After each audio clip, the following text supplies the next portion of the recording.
اگر کاؤنٹ کیا جائے فری میں توحید کا اقرار کرنے کے بعد نماز اور روزہ یہ فری کی عبادت ہے. پھر اس کے بعد جب آتا ہے مرحلہ قربانی کا، زکوٰۃ کا، حج کا، تو معاملہ یہ ہوا کہ قربانی کے لیے صاحب نصاب ہونا، زکوٰۃ کے لیے صاحب نصاب ہونا اور حج کے لیے صاحب استطاعت ہونا ضروری ہے.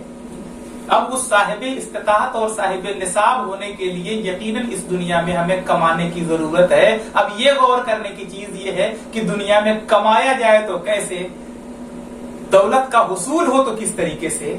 اسی لیے رب العالمین نے اپنے رب سے مانگنے کا حکم دیا کہ اے رب العالمین ہمیں دنیا کو اچھی کر دے. اب اس دنیا کو اچھی بنانے کے لیے انسان دو طریقے ہیں. اگر ہم نے اچھے طریقے سے دولت کمائی تو دنیا اچھی ہے، اور اگر دولت کی کمائی میں ہم نے فراڈ شروع کر دیا تو دنیا بری ہے. دنیا اچھی کرنے کے لیے جب ہم جائز کمائی کریں گے تو ہماری طبیعت کا میلان جو ہے ان نیکیوں کی طرف جائے گا. ہمارے پاس جب اچھے اور جائز کمائی جب ہمارے پاس ہوگی تو پھر وہ فضولیات میں خرچ نہیں ہوگی، وہ کسی کی مدد کرنے کے لیے وہ پیسے خرچ ہوں گے جو اشترا ہوں گے، یا پھر اس کے بعد دین کے فروغ کے لیے وہ پیسے خرچ ہوں گے، یا شعار اسلام کو باقی رکھنے کے لیے وہ پیسے خرچ کیے جائیں گے. اب غور کریں کہ اگر ہمارے پاس دولت نہ ہو تو ہم زکوٰۃ ادا کرنے کا شوق تو رکھتے ہیں مگر نصاب نہیں ہے، ہمارے پاس پیسے ہی نہیں ہے. قربانی کا شوق تو ہے، پیسہ ہی نہیں ہے. حج کا شوق تو ہے، پیسہ ہی نہیں ہے. اور وہ صرف شوق نہیں ہے، اگر دولت ہو جائے تو وہ تمام چیزیں فرض و واجب کے حکم میں آ جائیں گی. اس لیے دنیا اچھی کرنے کی ضرورت ہے آج کے اس دور میں، اور ہر دور میں. آقا علیہ الصلوۃ والسلام کی زندگی سے، حیات ظاہری سے، صحابہ کی قول سے، صحابہ کی زندگی سے، تابعین کے، بزرگان دین کے ہم کردار و عمل سے دیکھیں کہ ان لوگوں نے دنیا کو کس طریقے سے حاصل کیا. آج معاملات یہ ہیں کہ ہم نے دو خانوں میں اس کو الگ رکھ دیا. ایسا لگ رہا ہے کہ ہم نے دین کو الگ کر دیا اور دنیا کو الگ کر دیا. جناب دین الگ اور دنیا الگ ضرور ہے، لیکن دونوں کے دین کو طے کرنے کے لیے یہ دنیا عطا کی گئی ہے. دین کو طے کرنے کے لیے دنیا عطا کی گئی ہے. جنت کو حاصل کرنے کے لیے دنیا میں بھیجا گیا ہے، نیکی کے حصول کے لیے دنیا میں بھیجا گیا ہے. اب غور چیز یہ ہے کہ اگر ہم نے دنیا کو نہیں سمجھا تو دین کو بھی نہیں سمجھ پائیں گے. بڑی آسانی سے لوگ کہتے ہیں دنیا داری کی کیا ضرورت ہے. دنیا داری کا مطلب یہ ہے کہ دین سے بیزاری اگر ہے تو وہ دنیا داری ہے. دین کے ساتھ ہے تو یہی دنیا مزرع الاخرہ، دنیا آخرت کی کھیتی ہے. اگر ہمارے پاس زمین ہی نہیں تو بوئیں گے کہاں سے؟ یہ زمین ہے جہاں ہمیں بونا ہے. یہ زمین ہے ہماری، یہ دنیا جہاں ہمیں بونا ہے. اب یہ دیکھنا ہے کہ کیا بونا ہے اور کیا نہیں. اللہ کے رسول علیہ الصلوۃ والسلام کو دنیا میں بھیج کر پروردگار عالم نے ساری انسانیت کے لیے آئیڈیل بنا دیا اور فرمایا لقد کان لکم فی رسول اللہ اسوۃ حسنہ. تمہارے لیے بہترین نمونہ رسول اللہ صلی اللہ علیہ وسلم کی ذات ہے.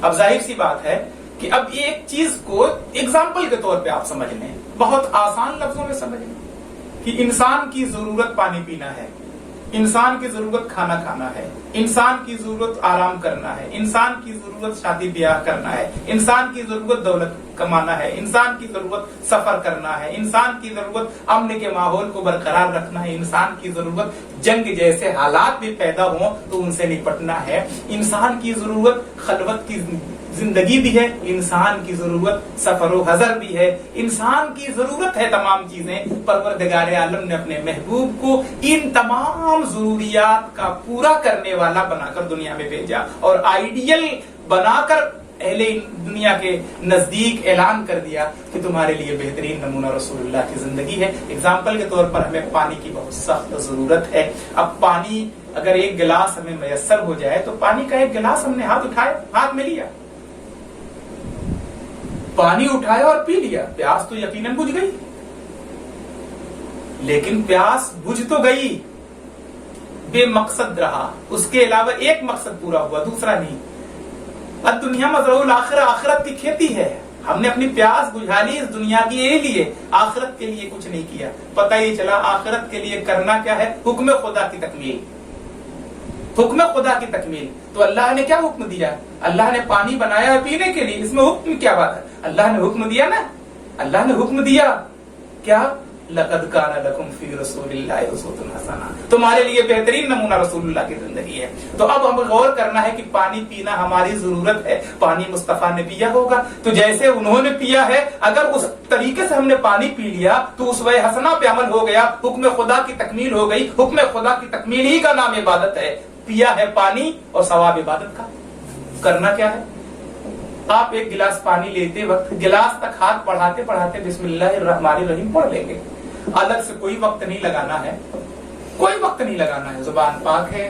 آپ نے بسم اللہ شریف پڑھتے ہی گلاس اٹھایا، ایک گھونٹ پانی کا لے کے گئے، بسم اللہ پڑھنے کے بعد آپ نے ایک گھونٹ پانی پیا، ہٹا لیا، دوسرا پیا پھر ہٹا لیا، تیسرے گھونٹ میں پورا پانی پی لیا۔ پیاس تب بھی بجھ رہی تھی ایک گھونٹ پہ جب پی رہے تھے، ایک ہی سانس میں، پیاس اب بھی بجھ رہی ہے 3 سانس میں پی رہے ہو۔ فرق یہ ہے کہ وہ بغیر بسم اللہ کے ایک سانس میں پی لیے تھے، وہ ضرورت تو پوری کر دیا تھا پانی، لیکن یہ پانی ضرورت کے ساتھ عبادت کا حصہ بن رہا ہے۔ اس لیے عبادت کا حصہ بن رہا ہے کہ اللہ کے حکم کی تکمیل ہو رہی ہے، مصطفیٰ کی سنت پہ عمل ہو رہا ہے۔ اور پروردگار نے فرمایا کہ تمہیں ہم نے دنیا، رب العالمین نے فرمایا وما خلقت الجن والانس الا لیعبدون، ہم نے جن و انس کو عبادت کے لیے پیدا کیا۔ تو ظاہر سی بات ہے کہ عبادت کا ایک موضوع غور طلب ہے کہ عبادت کے لیے پیدا کیا گیا ہے، تو پھر اگر کھانا عبادت میں نہیں رکھا جائے گا تو ہمارا پیدا ہونا بے مقصد ہو جائے گا۔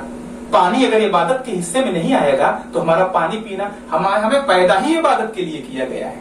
تو گویا عبادت کے لیے پیدا کیا گیا ہے، تو عبادت کا حکم خدا کی تکمیل ہی کا نام عبادت ہے۔ کھانا کھانے کے لیے ہم آئے، ہاتھ نہیں دھلے، بیٹھے گٹاگٹ کھا لیے، ضرورت پوری ہو گئی۔ مگر ہم نے دسترخوان بچھایا، ہاتھ دھویا، کلی کی، بسم اللہ شریف پڑھا، چھوٹے چھوٹے لقمے چبا کے کھائے، ضرورت بھی پوری ہو گئی، اسوہ حسنہ پہ عمل بھی ہو گیا، اللہ کے حکم کی تکمیل بھی ہو گئی، مصطفیٰ کی سنت پہ عمل بھی ہو گیا۔ یہی ہے دنیا جسے کہا جاتا ہے ربنا آتنا فی الدنیا، اے اللہ ہماری دنیا اچھی کر دے۔ تو دنیا اچھی کرنے کا مطلب یہ ہے کہ آئیڈیل حضور کو بنا لو، دنیا اچھی ہو جائے گی۔ وفی الآخرۃ حسنہ، اور اللہ کے رسول سرور کائنات علیہ الصلوۃ والسلام کی شفاعت کے امیدوار ہو جاؤ، آخرت اچھی ہو جائے گی۔ وقنا عذاب النار، جب شفاعت کا پروانہ مل جائے گا جہنم سے نجات حاصل ہو جائے گی۔ اس لیے اللہ کریم ہمیں اور آپ کو شریعت پر استحکام عطا فرمائے، کہنے سننے سے زیادہ عمل کی توفیق عطا فرمائے۔ ان موضوعات پہ اگر گفتگو کی جائے تو بڑی لمبی گفتگو ہو سکتی ہے، لیکن طوفان نوح لانے سے اے چشم فائدہ 2 بوند ہی بہت ہے اگر کچھ اثر کرے۔ خدا حافظ، سلام علیکم۔